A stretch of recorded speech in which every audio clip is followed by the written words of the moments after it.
feels like it belongs to someone else.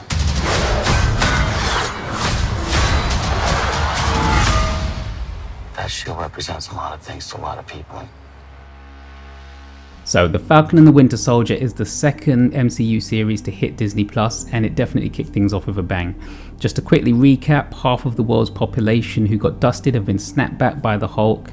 The Avengers have defeated Thanos, and Steve grew old with Peggy and then gave Sam his shield. Sebastian Stan and Anthony Mackie reprised their respective roles as Bucky Barnes and Sam Wilson, with some more familiar faces like Rhodey, played by Don Cheadle, and Zemo by Daniel Bruhl thrown in there as well. Now, from the very beginning, you can see that Sam is still struggling to accept this title that Steve had intended for him at the end of Endgame.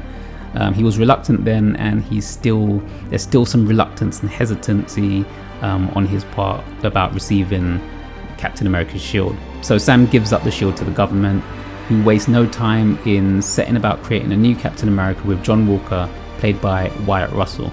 And like I said with WandaVision, these shows really allow for more character development that we wouldn't really get the same level of in a movie. And because of the excellent writing, Sam and Bucky are really given a chance to shine on their own. The show delves into their lives in a way that we've never seen before. We see the demons that haunt Bucky, and we get to see who Sam really is, not just this, they're no longer relegated to being background sidekick characters. They're both front and center.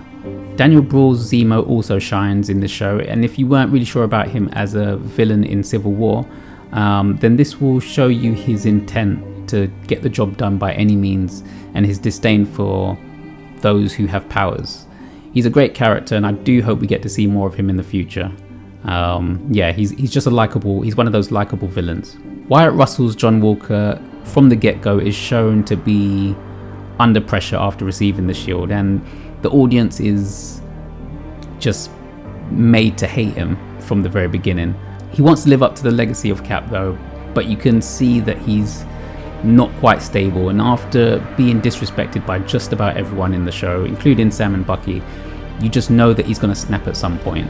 And when he finally does this after he's taken a vial of super soldier serum, I think we're all left with our mouths wide open at what just happened.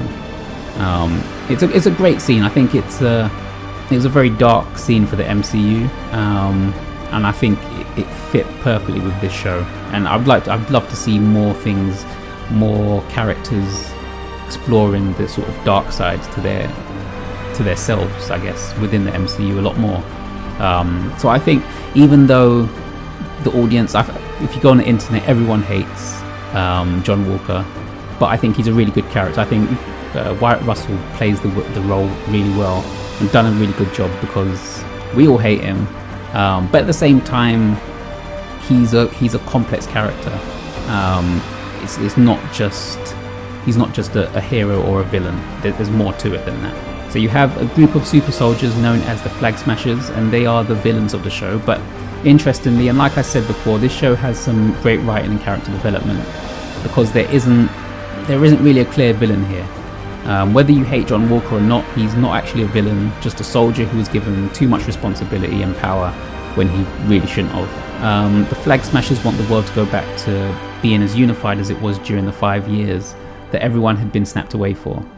We've heard about the power broker, and things are going on behind the scenes, but in the main there's not really a bad guy, just lots of grey area about who's right and who's wrong. And this is where Sam, I think, comes in and really shines, because he is the heart of the show and constantly tries to do the right thing. And about halfway through the series, there was a point where Sam sits down with the leader of the Flag Smashers to show her that her actions will do more harm than good. And it really shows his character, who he is, and why Steve gave him the shield in the first place. And it was at that moment that I was sort of like, yeah, I can see why he gave you the shield and why you're going to be the next Captain America. But it's not that simple, and the show asks some tough questions about it. What it means to be Captain America. Is America ready for a new Cap, and would they accept Sam as the new Captain America? And what I'm most happy about is that the show doesn't skirt around race and instead confronts it head on. It's not stated from the beginning why Sam decides to give up the shield, but you know why And even though characters like Rhodey and Bucky tried to convince Sam it was a mistake, you could see there was hesitation and a heavy burden that was put on him. So this in turn brings me to Isaiah Bradley, who I'm so happy that they put him in the show, and also described what he went through as pretty much the first black Captain America. It's a really sad story and a really powerful performance by Carl Lumley. Hearing how he was imprisoned and experimented on over and over because he had a working version of the serum within him, whereas the other black soldiers who were given a different strain of serum, they died or had, serious health effects. His serum actually worked, so they did experiments on him, and it parallels real life events with black soldiers and civilians who were tested on during World War II and beyond. And there's a scene between Isaiah and Sam where he says to him that they'll never allow a black man to be Captain America. And even if they did, no self-respecting black person would want that role. And it's a really powerful moment, and it was a moment that made you sort of stop and think, and it was like, wow, like, should he really be Captain America? In that moment, it showed the struggle that Sam had been facing over the course of the series, and the audience is made more aware of what it might mean for a black person to carry the symbol. But something needs to be done. There needs to be change, and Sam knows this. He also knows that he has the opportunity to be that change. So he picks up the shield, and we get one of the best training montages in the MCU. And when Sam finally nails the shield throw, flips and catches it, you know what time it is. Followed by a touching scene actually with his nephew looking up at the shield. And it's a new generation with a new Captain America to look up to. I loved it. I love that moment. I love that episode. But yeah, I mean, that pretty much sums up my feelings towards Falcon and the Winter Soldier. I love it, and I can't wait for the final episode this Friday.